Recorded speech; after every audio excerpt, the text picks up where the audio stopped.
তরবারি দিয়ে তুমি না কাটো, তোমাকে এক সময় তরবারি কেটে দিবে। দিকে বাজারে গিয়ে দেখে বাজারে এক করোনার এক লোক চিৎকার করতেছে, হারে আমার পুঁজি শেষ, আমার পুঁজি শেষ হয়ে গেল। এই বলে সে বাজারের মধ্যে চিৎকার করতেছে। তো ইমাম ফখরুদ্দিন রাজি রহমতুল্লাহ বলে, আমি তার পাশে গেলাম, গিয়ে দেখলাম কেন চিৎকার করে।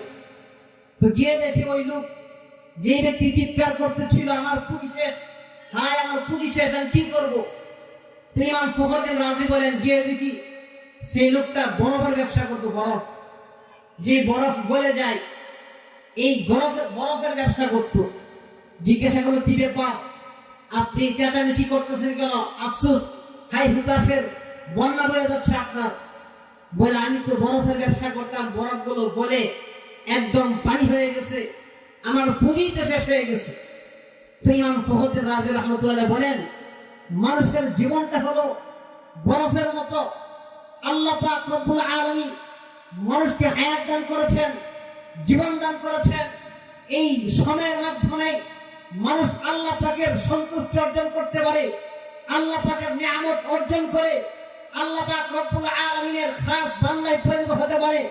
সময়ের মধ্যে মানুষ আল্লাহ পাকের ওলিতে পরিণত হতে পারে। আবার এই সময়ের মধ্যে মানুষ গুনাহ করে, নাস্তিকা মুক্তাদের সাথে তাল মিলিয়ে গুনাহ করে সমস্ত কুফরি কার্যকলাপে লিপ্ত হয়ে, ইমান বিদ্বেষী কার্যকলাপে লিপ্ত হয়ে নাস্তিকা মুক্তাদে পরিণত হতে পারে।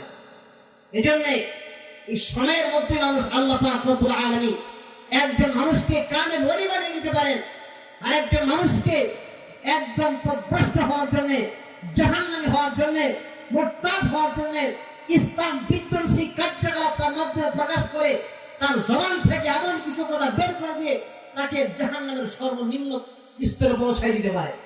এই জন্য সময় অত্যন্ত দামি একটা জিনিস, সময়কে কদর করা।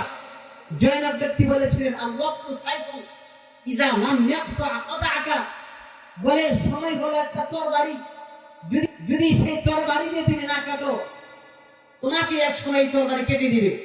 এই জন্য সময়কে কদর করা, মূল্যায়ন করা, এটা একটা মানুষের জীবনের বড় একটা অধ্যায়। আফসোসের বিষয় হলো আমরা সময়কে কাজে লাগাই না। আমাদের মুরব্বীরা উদাহরণ দিয়ে থাকেন, প্রায় সময় আমার আব্বার কাছে উদাহরণ শুনতাম যে একজন মানুষ দুইটা আইসক্রিম দুইজনে ক্রয় করছে, দুইজনে দুইটা আইসক্রিম ক্রয় করছে।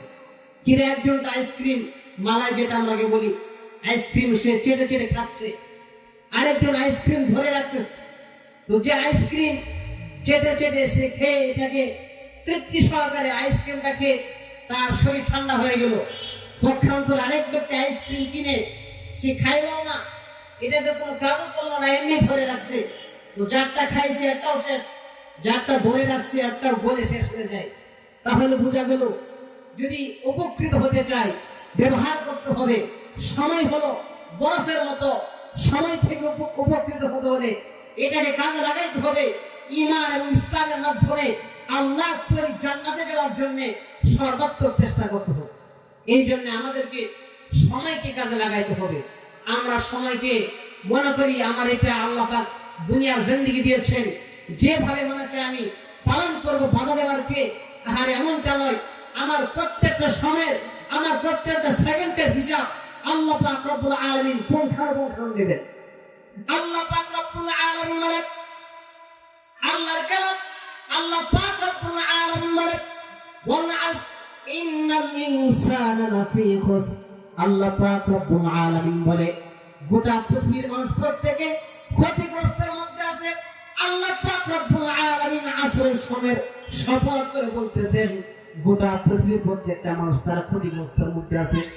কিন্তু শুধুমাত্র যাদের কাছে চারটা গুণ থাকবে, এক নাম্বার হলো আল্লাহ পাক রব্বুল আলামিন বলেন, ইল্লাল্লাযীনা আমানু ওয়া আমিলুস সালিহাত ওয়া তাওয়াসাউ বিল হাক্কি ওয়া তাওয়াসাউ বিস সাবর।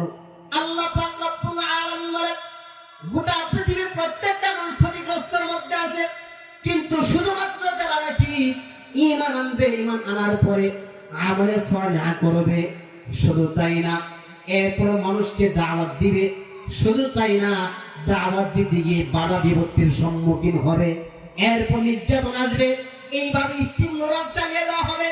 এরপরেও যদি একজন মানুষ আল্লাহ পাক রব্বুল আলামিনের বান্দা হওয়ার জন্য, আল্লাহ পাক রব্বুল আলামিনের খাস বান্দা হওয়ার জন্য যদি ঈমান আনতে পারে, নেক আমল করতে পারে, আল্লাহ পাক রব্বুল আলামিনের দ্বীনের দিকে আহ্বান করতে পারে, আর যদি ধৈর্য ধারণ করতে পারে, আল্লাহ পাক বলে সেই ব্যক্তি আমার একদম খাস বান্দায় পরিণত হয়ে যাবে।